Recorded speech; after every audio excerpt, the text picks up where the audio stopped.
Shrieks from the nearby rides drowned her own scream as she took off, darting down paths between the mirrors, desperate to find the exit, imagining the clown following, getting even closer. A sudden pain tore at her belly, and she bent double, sending a rush of hot water streaming down her inner thighs to pool between her feet. She smelt the cloying scent of sweat and plastic, and knew he was there, right behind her. "Help me," she whispered as she sunk to her knees. Hands gripped her head and tipped it up. The rubbery gargoyle face was inches from her own now. Kira moaned as another spasm caught her in its grip, and the hand suddenly released her. She slumped to the floor and rolled onto her side, drawing up her knees. As the contraction built to its peak, she closed her eyes and concentrated on the pain. Then something soft and ice-cold covered her nose and mouth, smothering her cry. She fought against breathing in the acrid fumes, but failed. As the sounds of the funfair began to fade, the image before her began to blur. Now the clown became a doctor who had come to help her.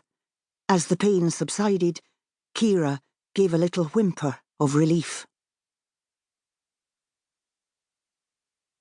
Chapter 2. David checked his hair in the ticket booth glass, smoothing it into shape. "This isn't a hairdresser's, mate." He grinned and passed the money for 2 tickets under the glass, then gestured to Owen to follow, and made his way nonchalantly across the floor towards a red Dodgem car.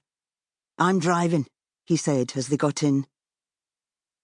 Sandy was already climbing into a blue model nearby. She threw him a look, daring him. He had every intention of ramming her, again and again. He was looking forward to hearing her scream. She had been playing up to him all night when Kira wasn't looking, thinking she would soon be out of the picture. She had no idea what he and Kira had together, how they understood one another perfectly, yin and yang, joined at the hip, although the bump got in the way at the moment. The buzzer sounded, and he took off, wrenching the wheel immediately to the left, slamming the blue Dodgem side on. Sandy jerked forward, then back, screeching in fright, "Bastard!" She even swore in a posh voice. Weird. He swung full circle and rammed her again. The blue car was going nowhere. When the hooter sounded, Sandy had barely moved from her starting point. David jumped out, elated, and strode towards the side. "Waltzers next," he called to Owen. He scanned the crowds, waiting to take their place on the cars. No sign of Kira. How long did it take to buy candy floss? Maybe she'd headed for the toilets, set up in a row outside the circle of motorhomes. These days she needed the toilet all the time. He shrugged and set off towards the waltzers.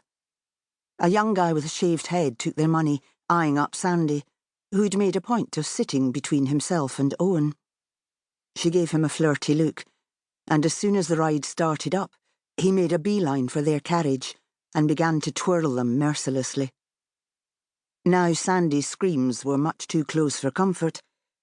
David wanted to take her striped scarf and shove it down her throat.